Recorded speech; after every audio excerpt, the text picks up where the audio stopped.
water. See that band all dressed in red. God's gonna trouble the water. Looks like the band that Moses led. God's gonna trouble the water. Wade in the water. Wade in the water, children. Wade in the water. 'Cause God's gonna trouble the water. Look over yonder, and what do I see? God's gonna trouble the water. The Holy Ghost are coming on me. God's gonna trouble the water. You don't believe I've been redeemed. God's gonna trouble the water. Follow me down to Jordan stream. God's gonna trouble the water. Wade in the water. Wade in the water, children. Wade in the water. 'Cause God's gonna trouble the water. 'Cause God's gonna trouble the water.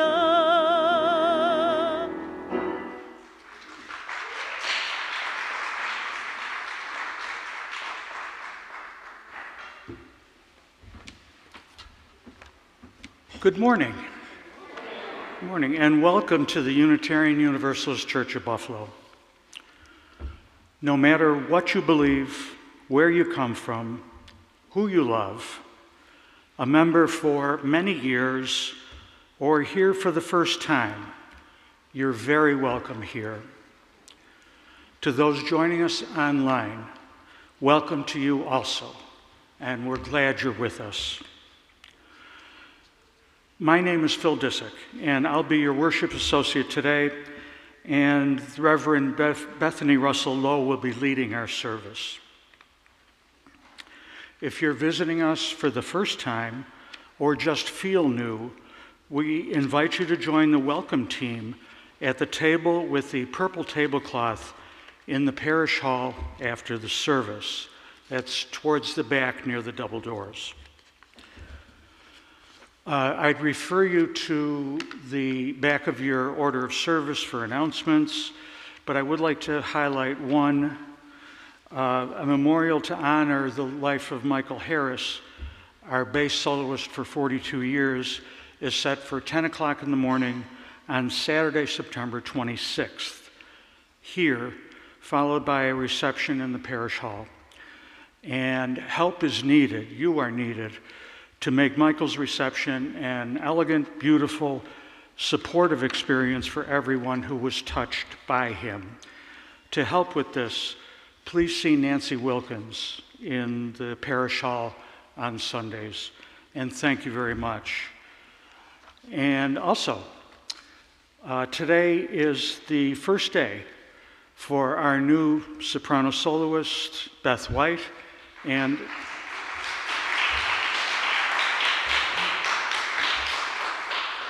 our new collaborative pianist, Jonathan Vogeley.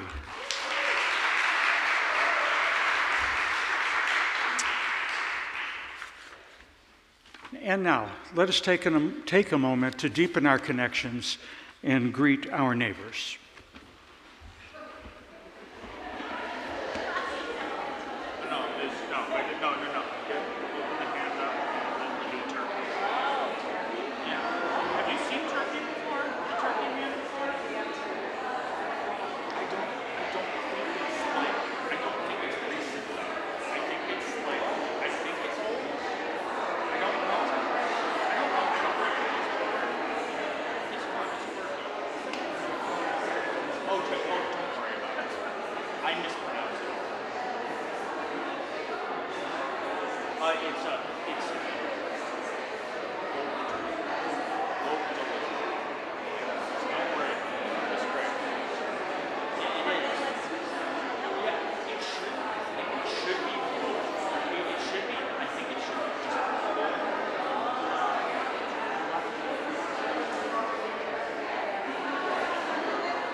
Good morning.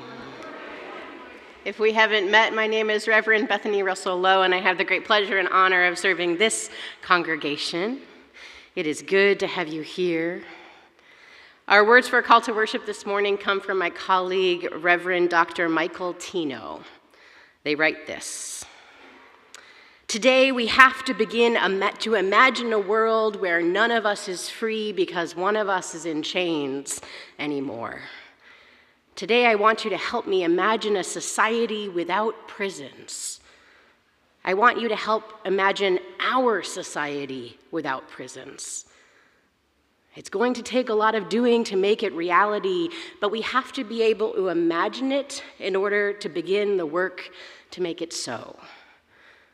What I don't want us to do, they continue, is to imagine a society just like the one we have now, but no prisons. We all understand that just wouldn't work. So instead, I think we need to dream bigger. Dream with me. Imagine with me what our society would be like if we did not need prisons anymore. Because that is the way that we make it a reality, that we don't have them if we don't need them anymore. Imagine with me. Dream that into reality. Conjure that with me.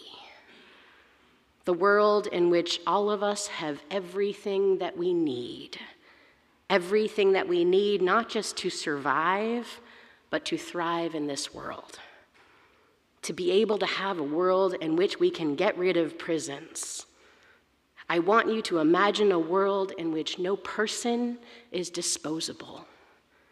In which no person can be given up on, in which every person has a matter of their inherent dignity and worthiness, has everything they need to thrive.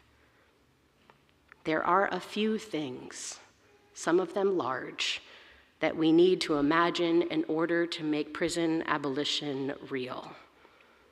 And each one of those things will take a lot of dreaming before we get to the work of doing. Come, let us worship together. And will you rise in body or in spirit, whatever your body is in the mood for this morning, and gather and say our words for chalice lighting with me. We gather in loving community, inspiring one another to transform ourselves, to create a more just and compassionate world. And if you're standing, you can stay there and sing hymn number 151 in your gray hymnals. The words will also be on the screen. I wish I knew how it would feel to be free.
Hello, friends. I'm Jess, Director of Religious Education, and I don't think I saw any young friends today, but if you're feeling particularly young at heart today, come on up and join me for our story, Prisons Must Fall by Mariama Kaba.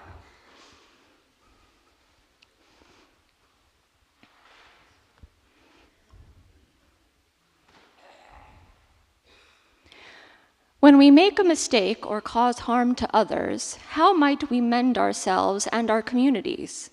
How might we help each other?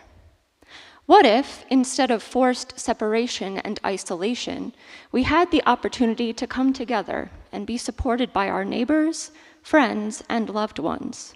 What would we build? As you read this book, imagine your world without incarceration. Consider how simply meeting others' basic needs would impact your community. Imagine, create, care, support, and mend. Prisons must fall. Prisons do no good. They do not help. They do not teach. Prisons hurt people. They put true safety out of reach. Prisons lock our loved ones in cramped and dirty places. Some get just an hour to leave these gloomy spaces. In a cell, you are alone, without family, without friends. No one to talk to, no one to listen. A locked and lonely cell is not where we belong. How can harming someone teach that causing harm is wrong? Certainly, it cannot. Let's protest together in song. 1, 2, 3, 4. Let's fling open every cell door. 5, 6, 7, 8. Our people's freedom cannot wait. 9, 10, 11, 12. Together we will free ourselves. 13, 14, 15, 16. This is what abolition means. 17, 18, 19, 20, all thrive in this land of plenty. We cannot wait, we cannot stall. We have to make all prisons fall. Some may wonder, without prisons, how will we mend harm? Compassion is a good place to begin. Open up your arms. First, let's make sure that everyone has a safe place to sleep, sturdy roofs over our heads, and enough to eat. We need neighborhoods with clean, fresh air. Say goodbye to pollution. Gardens, parks, good schools for all. That is my solution. We will find a different way to repair harm together. When we are connected, there's no storm we cannot weather. Another world is on its way. True safe harbor is near. If you're in chains, then I'm in chains, and we're locked in fear. Let's join hands and open our hearts. Together we can tear down the walls. No more cages, no more chains. We can free us all.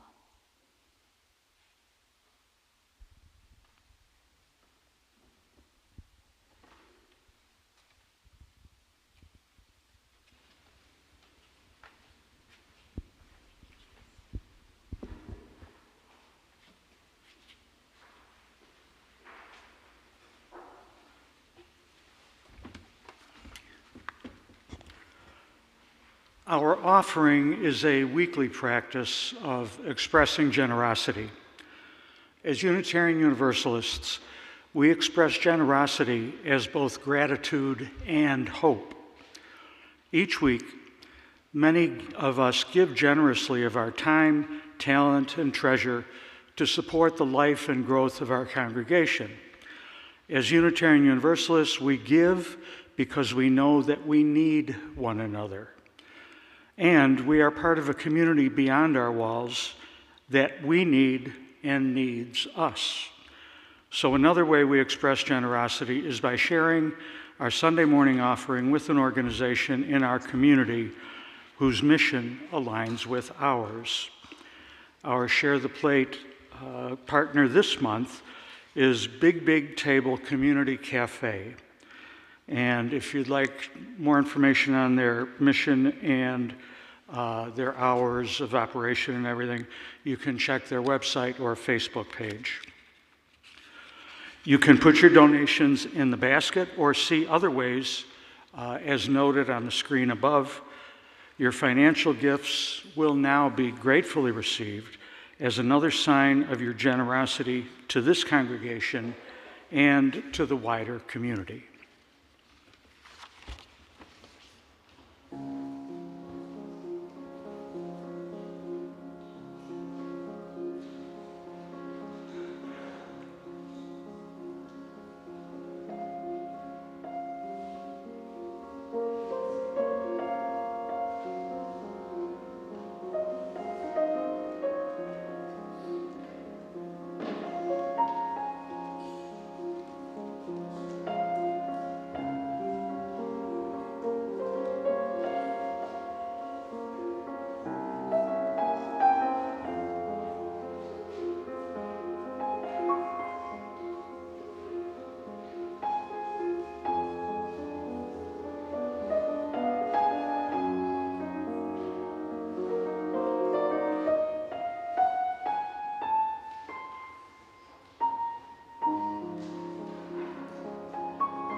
Our meditation this morning is entitled, "To the People Who Have Mistaken Freedom for Liberation," by the Reverend Julian Jimenez Soto.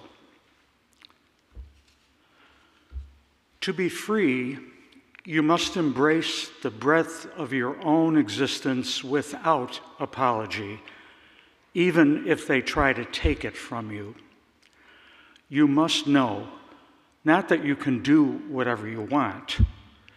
You are not a kudzu vine, eating entire hillsides for the purpose of feeding your own lush life.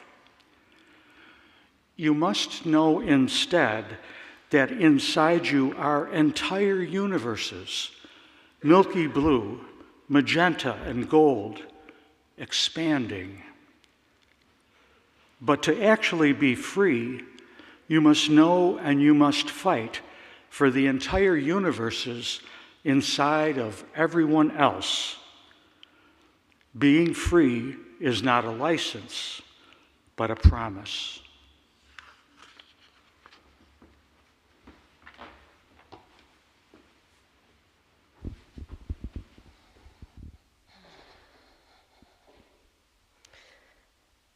Each week we come together to get in touch with a bit of our own freedom, as the poet describes, our own holiness, our own wholeness. And also that reminder of the promise to each other to notice and affirm the freedom, the wholeness, the holiness in our neighbors. We have a celebration to share today that Elizabeth Aubrey May, Caitlin's newest niece, was born to John and Natalie a few weeks ago. Congratulations to Caitlin and her family. And Phil said it earlier, but a reminder that Michael Harris's celebration of life will be right here in the sanctuary on September 26th. That's a Saturday at 10 a.m. Whatever you have brought with you this morning, whether it's a list or one thing, whether it be grief or joy or somewhere in between, all of it is welcome here. All of who you have been, who you are, and who you are on the path to becoming is welcome here, now.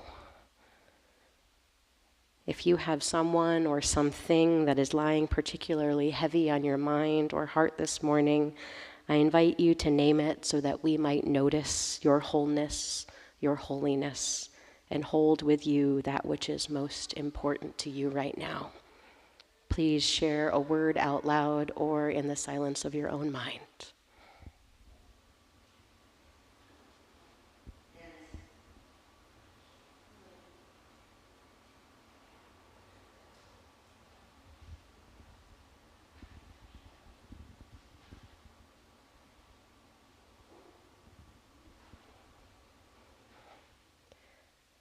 Everyone, oh everyone of these people are ours, just like we are theirs. They belong to us, and we belong to them. This song arose out of our country's current assault on immigrants, our current detention of immigrant neighbors and friends. And though that is the origin of this song, I think we can also sing it to the everyone's here in the pews, the everyone's on the streets who are being kidnapped, and the everyone's who are being incarcerated justly or unjustly. Let's sing it together with those in widening circles of attention. You can stay seated unless your body really needs to move or be standing. Repeat after me. Everyone, oh everyone of these people are ours. Everyone, oh everyone of these people are ours. Just like we, listen first. Just like we are theirs. Just like we are theirs. Listen again. We belong to them, and they belong to us. We belong to them, and they belong to us. If you haven't sung with me before, my rules are the notes don't matter, the words don't matter. I just care that you sing, okay? Perfection is not what we're going for. Let's sing all together. Everyone, oh everyone of these people are ours, just like we are theirs. We belong to them, and they belong to us. Let's go. Everyone, oh everyone these people are ours, just like we are theirs. We belong to them, and they belong to us. Direct your attention outside the walls if you haven't already. Everyone, oh everyone, oh everyone of these people are ours, just like we are theirs. We belong to them, and they belong to us. One more time. Everyone, oh everyone, oh everyone of these people are ours, just like we are theirs. We belong to them, and they belong to us.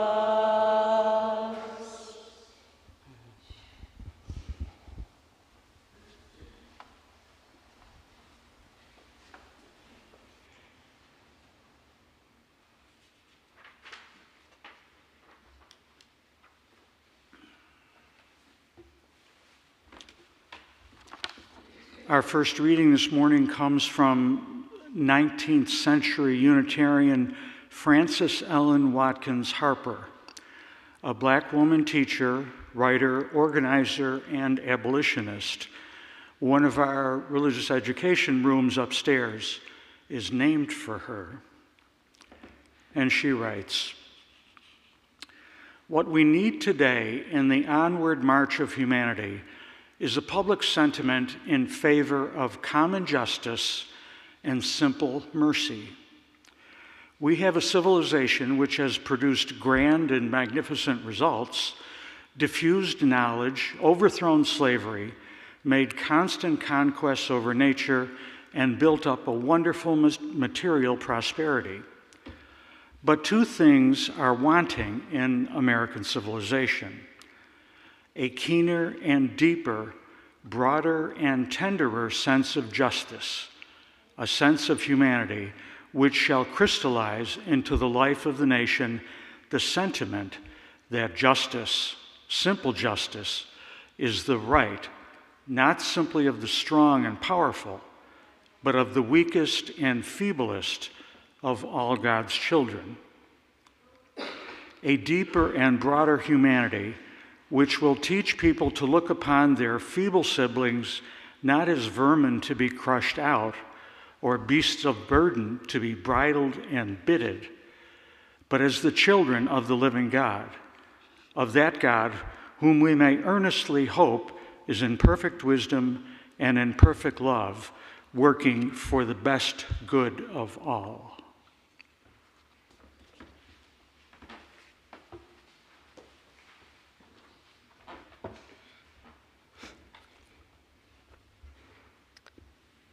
I brought a second reading today because I couldn't choose. So this is titled Universal Brotherhood. You'll excuse all of the gendered language.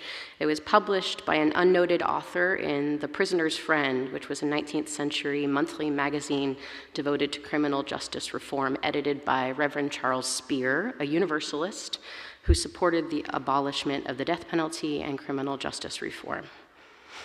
The unnoted author contributor writes this: "Sheriff, that man is your brother whom you are dragging away to a cold, lonesome den for crimes against society, which society compelled him to commit. Forbear. No sin or degradation into which his soul has been plunged can wholly smother the inborn humanity of him. He was a child once, a child with soft, dimpled hands and smooth cheeks and a heart as gentle as the young mother's own. But joy by joy of innocent life was crushed out of him. And when his features hardened into manhood, they were tinged with hopelessness and dark with succeeding sin. He was poor and that monstrous crime crushed him into a pit of shame. Forbear, for deep down under the rough coating of iniquity is a heart beating. He is not all devil, but horrified and virtuous people have made life a hell for him, and he has been forced to put on the devil's coat to endure it. Now away, you thing of hands but no heart, you child of the people's power without its love, and let humanity take back its wronged and sinful child to her bosom. He has angel wings now, all shriveled and crisp and close hidden under the devil's garb. And when we can pour heaven's warmth onto him, it will pierce that evil and bring the bright wings of his virtue out, slowly unfolding, broad and re-strengthened, to lift him into good again. Let us throw around him the temptations of love and joy, and see how long his poor heart can resist them. Sin and sorrow are not charmers. Give us leave to match them with some virtuous delight, and we shall have a brother feeding our hearts with his benediction, instead of a felon piling the curses of a blighted being on us from his frosty prison. All good will be our help. All that reverent souls will dare to worship shall be us, with us, and not till all this fails will we yield our brother to the omnipotence of evil. Memory, guarding the dim fires of old joy, the boyhood and the opening youth, will plead with us, for she is faithful. Hopes that fell sick under the smiting curse of poverty and scorn will rise again with a voice of kindness, recalling the tones of childhood's loved ones by kindred sounds. Buffeted, outlawed, scarred and sinful brother, is there no help for him but hate, no home but the dungeon? That ends our reading.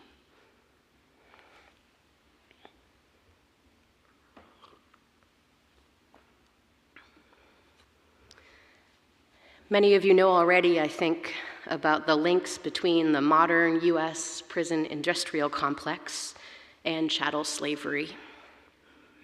The origins of policing and enslavement as incarceration as we know it first began as slave patrols who pursued and captured formerly enslaved persons who had found their freedom. When the system of chattel slavery was abolished, the slave patrols evolved to become a force who responded to, quelled, and oppressed emerging Black political power. These police entities enforced and upheld Jim Crow laws, curfews, and other laws meant to control Black bodies. Police began to target immigrants under the 1924 Immigration Act, also known as the Asian Exclusion Act. And then in the 1970s and 80s, the modern policing system and the mass incarceration systems both grew exponentially in response to the artificially constructed war on drugs. That was just like the briefest history of that connection. This isn't a sermon on the full history here, but there are any number of books that discuss that history and different pieces of it. Your librarian will be able to direct you towards a good one, I think. But I just mean to say that this history directly linking 19th century slave patrols to the modern prison industrial complex makes the lineage of the word abolition very clear. The modern movement for abolitions of prison or police are not different from the 19th century movement for the cessation of the exploitation of human labor. It's essentially the same movement. Unitarians, Universalists, and Unitarian Universalists have been engaged with both the 19th century and contemporary movements for the abolitions of slavery, prisons, and police. The two authors of our readings are both spiritual ancestors we can claim.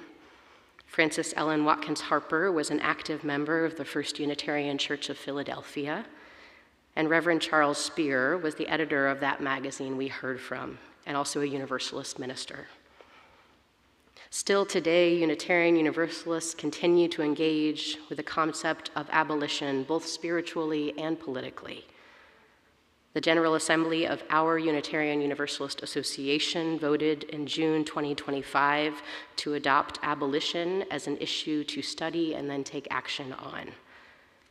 In that agreement, abolition was described this way: a holistic approach to systematic social change that includes, but is not limited to, the abolition of slavery, replacing systems and cultures of violence, coercion, and control with transformative justice and relational practices, dismantling the prison industrial complex as we know it. How are we to engage with this concept of abolition? The concept of abolition that's not just deconstructing or ending a thing, but also of replacing the harmful system and transforming society and spiritual values that inform that system. I hear Frances Ellen Watkins Harper's words echoing forward through history, past the slave patrols and the origins of the police state, past Jim Crow laws and mass incarceration systems today. And though her analysis of the glories of our country are more complex than she says, I think her ethical and spiritual call to us remains. She said that what we need today in the onward march of humanity is public sentiment in favor of common justice and simple mercy. Mercy, perhaps something like that described in the letter from that unnoted author directed towards an unnoted sheriff. Mercy that sees the person labeled quote-unquote criminal as not all devil, but instead that a horrified and virtuous people have made life a hell for him, and he has been forced to put on the devil's coat to endure it. A mercy that says, let humanity take back its wrongful and sinful child to her bosom. These shifts in how we consider justice and mercy are necessary if we are even to consider a world where the abolition of prisons is realized. We would need to reconsider our concepts of punishment, the dualism of good and bad. We would need to accept the truth that we all cause harm and we all experience harm. Reverend Dr. Michael Tino said in our opening words, what would our society be like if we did not need prisons anymore? Not just if we did not have them, but if we had no need for them. How would we care for our physical and mental health in a society that does not need prisons? How would we approach acts of harm and violence differently? How would we take accountability and make reparations for the harm we cause? How would we determine what justice looks like, feels like, in a society that doesn't need prisons? Now, when I ask some of these questions, some of your minds can't begin to imagine this world because you get stuck on those worst of the worst crimes, or what you might consider the worst people. And my question, my challenge, is whose dignity would need to be restored to your heart in order for you to imagine a world where no one needs prison? Whose dignity needs to be restored? Maybe not in your own heart, but somewhere in society. Imagining a world that does not need prisons requires a shift in the way we think, in the way we act, the way we think about practically everything. In the world that doesn't need prisons, there is less right and wrong and more places where healing and accountability meet. In a world that doesn't need prisons, no person is disposable or separable, and society takes on the burdens and responsibilities of rehabilitation. In a world that doesn't need prisons, community takes on the responsibility of caring for each other's spiritual, mental, physical, and emotional needs. Reverend Jason Leiden is a contemporary Unitarian Universalist minister, part of whose calling is this intersection of prison abolition and faith.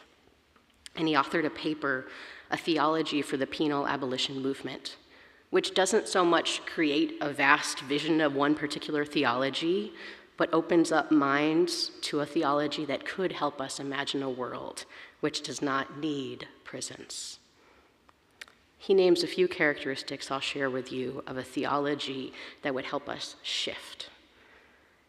He says that a penal abolition theology would be intentionally liberatory. The theology would include sustenance for resistance for those who've been harmed by prison systems, as well as accountability for those who've contributed the most harm to them.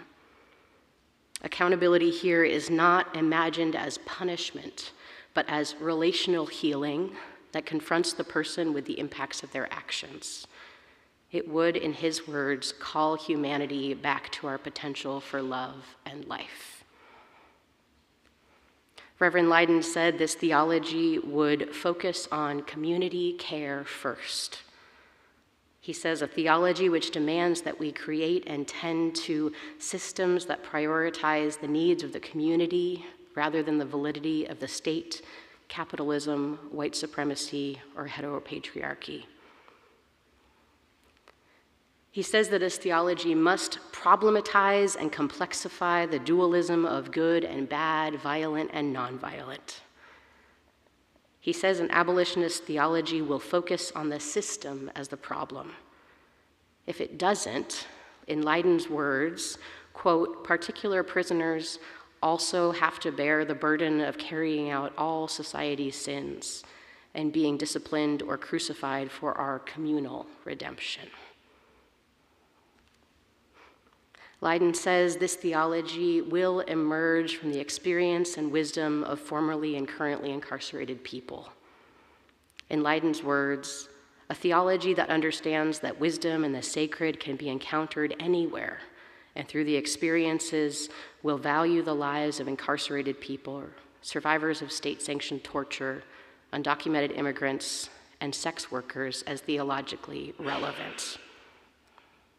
Two more characteristics. He says it will comfort the afflicted and afflict the comfortable. In his words, the universal aim of theology need not equalize the approach of individuals entering into it. The universal aim of theology must be to afflict some while comforting others until the universal community of mutual aid and love is established. Reverend Leiden calls for those of us with power to recognize the humble act of giving up power and becoming a traitor to the system of privilege. And lastly, this is from Leiden's personal experience being incarcerated. Abolitionist theology would prioritize a prayer life. This quality of theology is from Reverend Leiden's personal experience of prayer during his incarceration, as well as his knowledge of the importance to prayer to other incarcerated persons and their families. It's a big ask, but I wonder if you can see how this theology might inspire a more clear vision of a world that doesn't need prisons anymore. How these principles might guide us to imagine that new world. Our Universalist ancestors believed that all human beings would eventually end up in heaven. And this belief led many of them to focus on building heaven here on earth rather than waiting for an imagined place. And building heaven here on earth also meant addressing the human-constructed hells of society. This led them to demand many societal reforms, prison reform among them. And I share this to say the work for prison reform and abolition is rooted in beliefs that are ours to claim. Our Universalist ancestors have been imagining a world without prisons for over a century now. Their work is ours to continue. The work of engaging with abolition, imagining a world that doesn't need prisons, is ours because, in Reverend Leiden's words, hell is here. Redemption must also be here. And he continues, if punishment is not salvific, we must figure out what is. This is my prayer for us, that we imagine and begin to build a world that does not need prisons, that we, through our living, explore and experiment with ways of relating to harm that focus on repair and restoration rather than punishment and retribution. That we untangle ourselves from the dualism of good and bad, violent and nonviolent, and root ourselves in the truth that we all cause harm and we all experience harm. That we be brave when engaging with abolition and make small changes to create that world that does not need prisons, knowing that the full birth of that world might lie well beyond the horizon of our own lives. This is my prayer for us. This is my hope for us. I hope you join me in imagining, building, transforming towards a world where all are free and no one is in chains. May we make it so. We're going to sing together to end our service. It's number 1017 in your teal hymnals. I invite you to rise in body or spirit.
Join with me in our chalice extinguishing words. As we extinguish the flame of this chalice, may we carry its light with us into the world in the power of peace, faith, justice, and love. And our benediction this morning is by Archbishop Oscar Arnulfo Romero. This is what we are about. We plant seeds that one day will grow. We water seeds already planted, knowing that they hold future promise. We lay foundations that will need further development. We provide yeast that produces effects beyond our capabilities. We cannot do everything, and there is a sense of liberation in realizing that. This enables us to do something and to do it very well. It may be incomplete, but it is a beginning, a step along the way, an opportunity for God's grace to enter and do the rest. We may never see the end results, but that is the difference between the master builder and the worker. We are workers, not master builders, ministers, not messiahs. We are the prophets of a future not our own.